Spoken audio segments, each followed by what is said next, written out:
parler de deux choses très concrètes. L'impact des accords de libre-échange, notamment ceux de l'Union européenne avec le reste du monde, sur l'origine des produits, c'est leur carte d'identité en matière douanière, et certains agréments qui donnent des facilités dans le cadre de cet accord, en particulier celui d'exportateurs agréés. Jean-Michel, c'est à vous, on vous écoute. Oui, merci Christine. Bonjour à tous. Donc je vais pour resituer un petit peu mon intervention par rapport à ce que vous avez entendu dans la première partie. Tout à l'heure, on était dans les accords de libre-échange, donc on était à un niveau assez macro-macro. Dans les accords de libre-échange, vous avez vu qu'il y avait plusieurs secteurs qui faisaient l'objet de l'accord.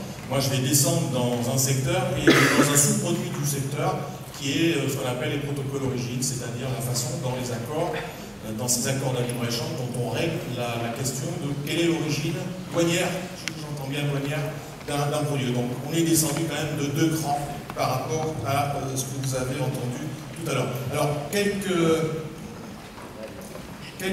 d'abord précautions sur les termes qu'on utilise. Parce qu'origine, c'est quelque chose, c'est un mot qui est utilisé dans le vocabulaire commun. Là, je vais l'employer dans un sens qui est quand même bien particulier. L'origine d'une marchandise, là, je parle de l'origine douanière. C'est toujours par rapport à un processus de fabrication d'une marchandise. Ça n'est pas l'origine au sens géographique. Là, je vais avancer un peu rapidement. Il manque une diapo. Donc, deux choses à ne pas confondre. La notion d'origine et la notion de provenance. L'origine douanière, c'est toujours par un processus de fabrication. La notion de provenance, c'est une notion géographique. Donc, quand je parle d'origine, je fais allusion donc, à un processus de fabrication. Deuxième chose à ne pas confondre, on confond souvent dans les relations intracommunautaires, c'est l'origine d'une marchandise, donc processus de fabrication, et puis la notion de statut douanier d'une marchandise, c'est le fait donc, pour une marchandise d'être soit produite complètement dans l'Union européenne, soit d'avoir acquitté les droits et taxes au moment de l'importation dans l'Union européenne. C'est pas pour ça qu'elle a acquis l'origine, au sens douanier du terme, de l'Union européenne. D'accord ? Donc voilà, deux choses différentes qu'il fallait tout de suite mettre de côté. Donc, ce qui veut dire, par exemple, en termes d'origine, une opération de réemballage, une opération de transbordement d'une marchandise en un point, ça ne suffit pas, puisque il n'y a pas une opération de production, de transformation dite suffisante pour conférer une origine à une marchandise. Donc voilà, ces points précisés dès le départ. Alors, l'origine, il y a deux sortes d'origine qu'on utilise en matière douanière. Et il faut savoir qu'un produit, il en a au moins une, sinon deux. Il en a toujours une, qui est ce qu'on appelle l'origine non préférentielle. Tout à l'heure, on a un petit peu évoqué un sujet qui est le sujet du marquage. Alors, je ne sais pas si la question qui était posée était rapport au made in ou par rapport à la question des normes. Par exemple, la question du fameux made in qui a fait l'objet de pas mal de débats récemment, elle est toujours appréciée au sens douanier du terme selon les règles de l'origine non préférentielle. Donc, un produit, il a toujours une origine non préférentielle. Il peut avoir, s'il vient d'un pays qui fait partie d'une zone qui a signé un accord de libre-échange avec l'Union européenne, il peut avoir aussi une origine préférentielle. Les deux ne sont pas forcément, en tous les cas, les mêmes, ce qui complique un petit peu la chose. Donc là, vous voyez sur le slide qui est derrière moi, donc les deux colonnes. Donc, origine non préférentielle, ça, vous en avez systématiquement une. Bon, la base juridique, c'est le code des douanes communautaires. Donc là, on n'est pas dans le cadre d'un accord de libre-échange. On s'inspire par contre de règles d'origine qui sont établies au niveau de l'Organisation mondiale du commerce. Et ça, on s'en sert pour appliquer le tarif extérieur commun, donc qui existe depuis 1968, et qui fait qu'il y a un droit de douane qui est unique, qui est appliqué quel que soit l'endroit de l'Union européenne dans lequel vous faites rentrer votre marchandise. On l'applique pour les mesures pour le made-in, on l'applique pour les statistiques, on l'applique aussi pour les fameux anti-dumping. Donc quand il y a des distorsions de concurrence suivant les fournisseurs et les pays de provenance. Et puis à côté, vous avez l'origine préférentielle. Donc elle a une seule utilisation possible, c'est pour obtenir des droits réduits ou des droits nuls. Et elle n'a que cette utilisation. Les documents qui permettent de justifier de ces deux origines différentes, d'ailleurs, ils ne sont pas du tout les mêmes. Il y en a un, c'est un document qui est visé par la douane. On verra tout à l'heure qu'en fait ce document il a tendance à disparaître et a été matérialisé. Et en matière d'origine non préférentielle, c'est un certificat d'origine délivré par une chambre de commerce, ainsi de suite. Donc vous voyez, deux dispositifs différents. Alors, si je viens dans les relations préférentielles, et avant d'en arriver à des occupations plus directement opérationnelles, en fait, on a trois types de relations préférentielles en matière d'origine et donc de droits de douane suspendus ou réduits. On a des relations préférentielles qui sont établies sur un régime de réciprocité, donc d'équilibre. Ça revient un petit peu à un débat, à une question qui a eu lieu tout à l'heure. Donc c'est ce qui est en bleu, c'est-à-dire qu'il y a chaque partie à l'accord finalement fait des concessions et donne des avantages aux produits qui sont originaires de la partie qui est en face. On a, c'est la deuxième partie, des concessions qui sont unilatérales. C'est typiquement ce qu'on fait avec les pays en voie de développement, donc dans le cadre du système de préférence généralisée, le SPG, ou avec les TOM, où là, c'est une partie à l'accord, l'Union européenne, on va la nommer, qui là fait une concession qui est unilatérale, sans avoir en retour d'avantages pour les produits européens. Et on a des relations préférentielles mixtes, c'est typiquement ce qu'on a par exemple avec la Turquie, l'Andorre et la CETA, mais c'est en général limité à quelques produits bien particuliers. Alors, juste un point pour obtenir des informations complémentaires sur finalement tout ce qui touche à l'origine préférentielle des marchandises. Vous avez un site européen qui est Market Access Database, et vous pouvez dans ce site en fait interroger par les trois niveaux d'interrogation. Vous avez par l'espèce tarifaire, par le pays, ou par le dernier que j'ai oublié, c'est une requête qui vous permet d'interroger quand vous ne connaissez pas la classification d'un produit, en fait par rentrer le nom du produit. Donc vous avez un outil intelligent qui vous permet d'avoir cette réponse. Donc c'est un site sur lequel je vous conseille d'aller pour vérifier un petit peu les différentes dispositions qui peuvent s'appliquer, donc suivant le pays ou la nature de la marchandise ou l'espèce tarifaire, je reviendrai sur cette notion un petit peu après, du produit que vous importez ou que vous exportez. Voilà le genre de résultat que vous obtenez quand vous interrogez sur, par exemple, là si vous avez rentré des véhicules, vous avez tout de suite, avec un pays donné, vous avez tout de suite le taux de droit de douane qui s'applique. Donc, un site extrêmement intéressant. Alors, on passait à des questions un peu plus pratiques. Tout à l'heure, j'ai fait allusion que j'étais descendu finalement 2 niveaux au-dessous des accords de libre-échange, donc j'étais dans un accord.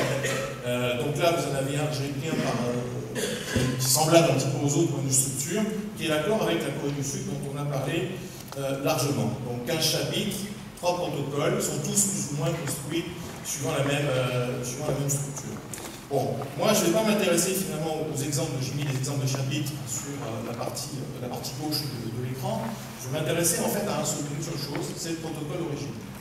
Parce que c'est lui qui va décider finalement du fait que vos produits ou pas vont bénéficier d'un droit à rétribuer à l'importation. On verra que ça a des incidences également à l'exportation. Donc, si vous voulez savoir, vous, concrètement, ce que vous pouvez faire, ce que vous pouvez obtenir comme prix d'importation ou d'exportation, en fait, il faut que vous alliez voir, si vous voulez travailler avec la Corée du Sud, il faut que vous alliez voir dans ce protocole 1, donc de l'accord de libre-échange avec la Corée du Sud. Et à l'intérieur de ce protocole, vous avez un certain nombre donc là on est dans le protocole 1 origine, ils sont tous aussi plus ou moins bâtis suivant la même forme.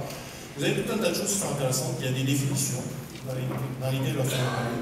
Il y a la notion de cumul. La notion de cumul, elle est intéressante, de plus en plus intéressante, puisqu'on a aujourd'hui, au niveau mondial, des processus de fabrication qui sont de plus en plus éclatés, avec des marchandises qui passent dans des zones différentes, qui dépendent ou pas d'accords de libre-échange. Donc il est important de savoir si dans le cadre d'un processus de fabrication éclaté, dont l'Union européenne peut être une des étapes, finalement, vous pouvez bénéficier à chaque étape, cumuler finalement un petit peu les avantages qui sont prévus donc, dans ces protocoles donc annexés aux accords de libre-échange. Donc tout ça se trouve, donc il faut le lire. Il faut les lire. Je veux simplement vous montrer la structure. Il faut les lire, il faut aller dedans. Un point qui est important, c'est que chaque accord est différent.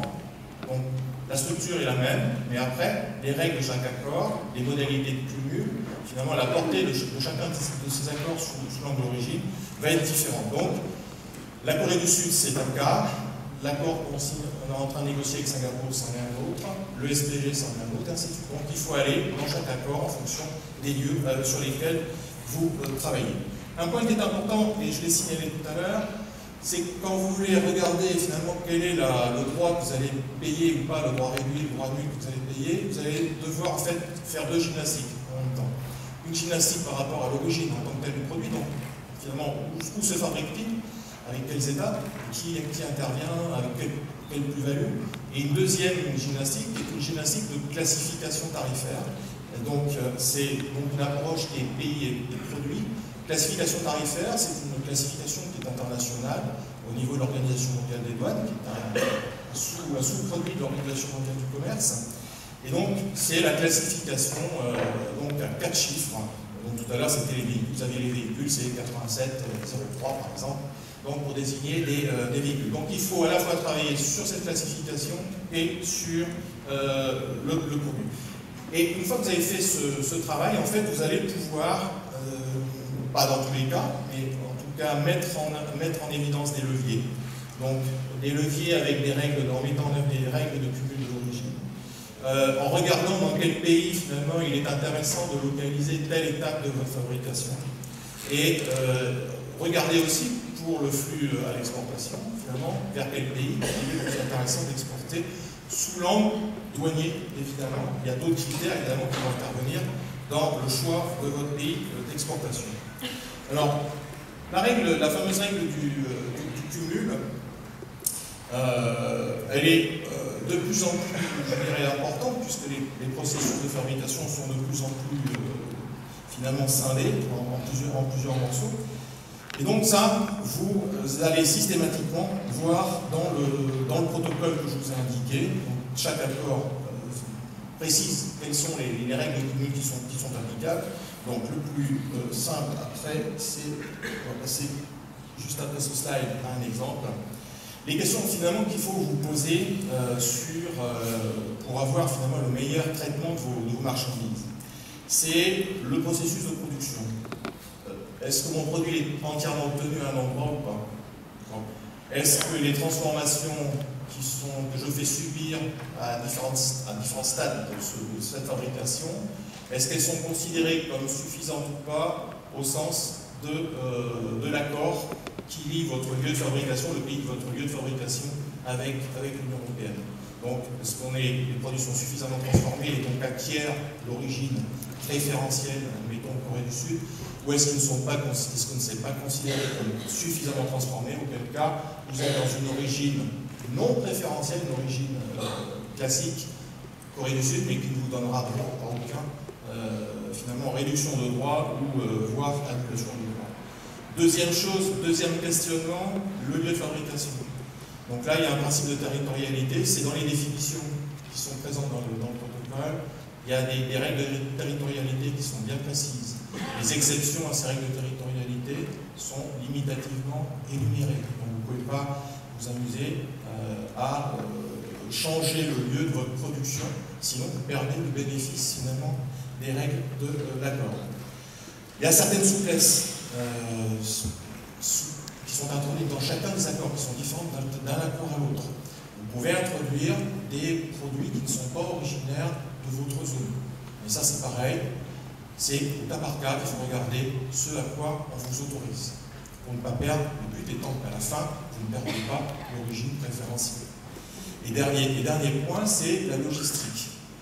C'est-à-dire que pour que vos produits puissent bénéficier, par exemple à l'importation de Corée du Sud, d'un régime préférentiel, si le produit a été suffisamment transformé, donc il peut bénéficier de cette origine, il faut qu'il soit transporté directement depuis la Corée du Sud jusqu'à l'Union européenne. Donc voilà, les conditions. Il y a un certain nombre de conditions. Donc ce qui veut dire que vous, dans votre démarche de vos acheteurs ou de vos vendeurs sur ces marchés-là, il faut également regarder ces aspects logistiques, ces aspects concrètement, ma marchandise que je fais sous-traiter, dont je fais sous-traiter la fabrication, concrètement l'usine elle se trouve où précisément. Cette usine, pour les pièces dont elle a besoin pour fabriquer ma marchandise, elle s'approvisionne auprès de qui? Et c'est qui, ils sont où, dans quel pays, quelle est la proportion dans la valeur et ainsi de suite. Donc c'est toutes ces questions-là qu'il faut se poser pour être sûr qu'au moment de l'importation dans l'Union européenne, vos marchandises pourront bénéficier donc, de ce droit réduit, de droit nul. Un exemple pour montrer que les deux accords peuvent comporter finalement des mesures qui sont différentes. Donc là, j'ai pris le chapitre, une position quelconque du chapitre 84. Donc, je ne sais même plus, les appareils de pesage, voilà, je l'ai marqué dessus. Donc, appareils de pesage, deux accords, l'accord avec le Maroc et l'accord avec la Corée du Sud. Et vous apercevez qu'en fait, pour obtenir l'origine préférentielle, en fait, la fabrication, on ne demande pas les mêmes taux. Pour un même produit, un même type de transformation, mais réalisé dans deux pays différents qui dépendent de deux accords différents. Dans un cas, vous bénéficierez, dans l'autre cas, vous n'en bénéficierez pas. Donc, cas par cas, ça veut dire aussi anticipation. Je vais passer tout de suite au schéma suivant. Un exemple. Et un exemple qui vous permet aussi de voir qu'il faut raisonner sur finalement un process complet à la fois de fabrication et de vente. Bon. Là, j'ai situé l'Union européenne d'ailleurs au milieu du schéma. Parce que souvent vous faites fabriquer une partie de vos produits à l'étranger. Et qu'ensuite, ces produits-là, à la limite, vous continuez, vous faites une nouvelle transformation dans l'Union européenne, et puis après vous les revendez à l'étranger, en dehors de l'Union européenne. Donc la question, le sujet de l'origine, il se pose aussi bien à l'importation qu'à l'exportation. Ça, faut bien l'avoir en tête.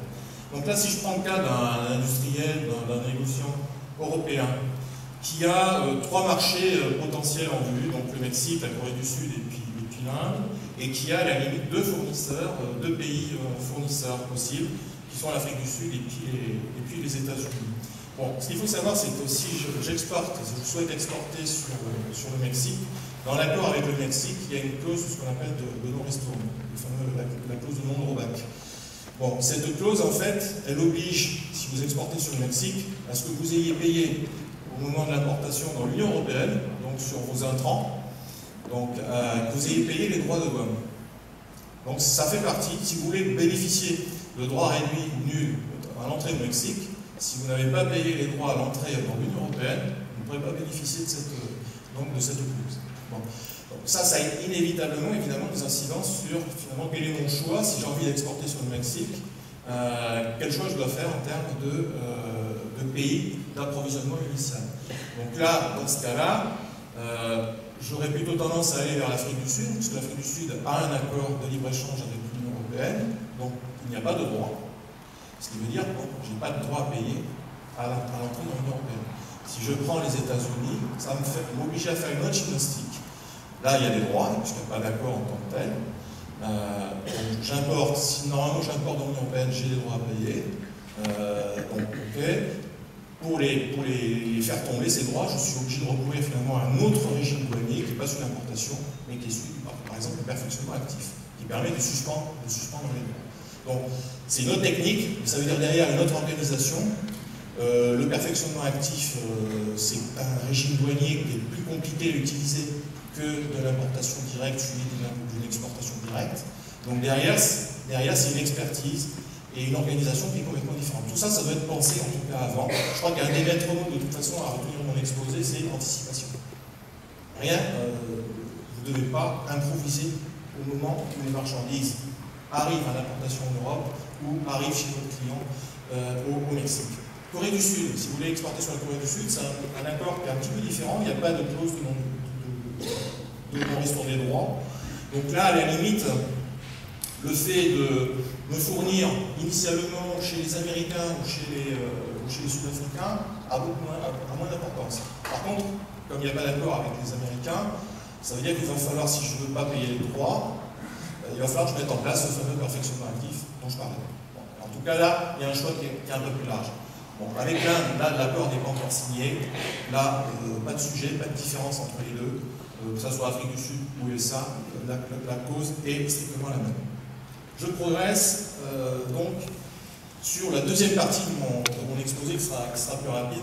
Bon, vous voyez, des questions quand même qui sont assez compliquées, qui demandent beaucoup d'anticipation. Et pour ça, il y a un statut qui a été, que je vais évoquer à partir du cas de la Corée du Sud, parce que ça a été le premier accord finalement qui a nécessité le développement de ce statut. C'est le statut d'exportateur agréé. L'accord avec la Corée du Sud qui est entré en vigueur là, le 1er juillet 2011, il a introduit une innovation majeure, c'est la disparition du certificat d'origine. Papier. Il n'y a plus de papier. Ce qui veut dire que c'est votre déclaration d'origine qui est faite sur votre facture. Donc sur votre facture, il y a une mention qui est marquée en bas, qui doit être reprise de manière très très précise, donc ça c'est prévu dans l'accord. Et si vous ne... Il n'y a pas d'autre papier qui est utilisé. C'est forcément votre facture avec cette mention qui sert pour obtenir les droits réduits ou les droits nuls à destination, donc en Corée du Sud.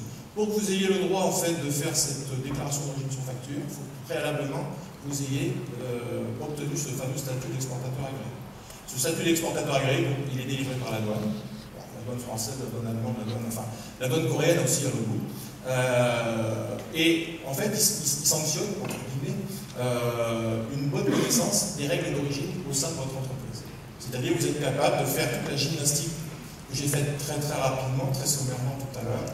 Donc vous connaissez votre processus de fabrication, vous connaissez vos processus logistiques, et ainsi de suite, et vous êtes capable de déterminer l'origine à la fois de vos intrants et de ce que vous exportez. Donc à partir de ce moment-là, on vous délivre ce statut, et vous pouvez exporter donc sur la Corée du Sud avec cette déclaration d'origine sur facture. On a eu un boom de ces statuts, puisqu'on est passé en un an de 1000 statuts d'exportateurs agréés à 2500. Les Allemands, ils en ont à peu près 10 fois plus, je crois que c'est à peu près le chiffre. On a encore du chemin à faire pour rattraper nos amis allemands. Alors, donc, là, ce schéma remet ce que je vous ai dit, c'est-à-dire qu'aujourd'hui, on a un certificat qui s'appelle l'UR1, donc ce certificat disparaît, il est remplacé donc par une origine qui est sur facture. Cette déclaration d'origine sur facture, elle a exactement la même valeur juridique que l'UR1. Une question qui nous est souvent posée, elle est également valable, je crois qu'il y a des représentants du gouvernement qui sont venus voir dans la salle, elle est également acceptée utilisable dans les crédits documentaires. Donc ça c'est clair. Et la fameuse mention donc, qui apparaît, donc l'exploitateur des produits couverts par le présent document déclare que sauf indication claire du contraire, ces produits ont l'origine préférentielle, et là vous marquez l'origine de l'accord que vous visez. Donc voilà ce que vous devez mettre en bas de votre facture. Donc, pour vous, l'intérêt, au-delà d'une bonne maîtrise des règles d'origine, c'est qu'il n'y a plus de visa par la douane à l'exportation. Donc, des fois, dans la plupart des cas, il n'y a plus besoin de passer au bureau. Puisque dans 99% des cas à l'export, le bon enlevé, le feu vert de la douane, il est délivré automatiquement par la machine. Donc, vous n'avez même plus besoin de passer au bureau pour faire apposer le coup de cachet. Donc, pour vous, c'est un gain en matière logistique. Vous avez une seule déclaration préalable d'origine à faire pour toutes vos exportations. Donc ça c'est très vite fait. Il n'y a plus le coût de l'UR1 qui était auparavant facturé, pas par la douane mais par les prestataires, par les professionnels. Donc gain de temps, gain de productivité, sécurité aussi pour vous, puisque de toute façon vous maîtrisez beaucoup mieux la notion d'origine. Donc vous avez moins de chance, beaucoup moins de chance en fait de vous voir contester à destination dans le pays d'exportation, dans le pays de votre client, finalement, l'origine préférentielle de vos produits. Je crois qu'il n'y aura rien de pire pour vous que de vendre un produit avec une origine préférentielle, admettons communautaire, à un client coréen, et qu'en fait, après enquête des douanes coréennes, on vienne contester finalement l'origine préférentielle de vos produits. Votre client se retournerait, je pense, vers vous, en lui disant qu'il avait un petit peu tromperie sur l'origine de la marchandise, et que du coup, le prix qu'il a payé est singulièrement plus élevé que ce qui était prévu au contrat. Donc c'est le meilleur moyen, je pense, de perdre un client, ou en tout cas de devoir lui prendre à votre charge une partie donc, du problème qu'il a surmonté. Donc c'est vraiment un moyen de sécuriser un petit peu vos opérations. Mais ça, vous voyez bien que pour sécuriser l'exportation, il faut savoir ce qu'on a importé, ou ce que vos fournisseurs, différents fournisseurs dans votre chaîne, ont mis en œuvre dans leur processus. Voilà un petit peu ce que je voulais vous dire sur ce statut. Vous aurez de toute façon le PowerPoint de manière plus large. Pour terminer sur ce point-là, sachez une chose, c'est que ce qu'on a aujourd'hui dans l'accord avec la Corée du Sud, ça va se généraliser. C'est-à-dire qu'on va voir disparaître tout doucement les certificats papier. Et qu'on aura de plus en plus recours, les accords dont on parlait tout à l'heure, le Canada, Singapour, et ainsi de suite, le prévoient. Ils rentreront de toute façon en vigueur assez rapidement, dans les 2-3 ans, ils vont rentrer en vigueur. Ce qui veut dire que quand vous exporterez sur ces zones-là, au-delà de la Corée du Sud, vous ne pourrez plus demander un certificat avec un visa de la douane. Il faudra que vous passiez par la déclaration d'origine sur facture. Donc il faudra que vous soyez passé par le statut d'exportateur agréé. Ce qui veut dire que vous devez soit organiser chez vous un minimum d'expertise pour qu'il y ait une personne de service, enfin ça dépend de la taille de votre société, qui soit capable de gérer ces questions d'origine et de lien finalement avec vos acheteurs et vos vendeurs. Le sourcing là est important, évidemment la maîtrise du sourcing est important.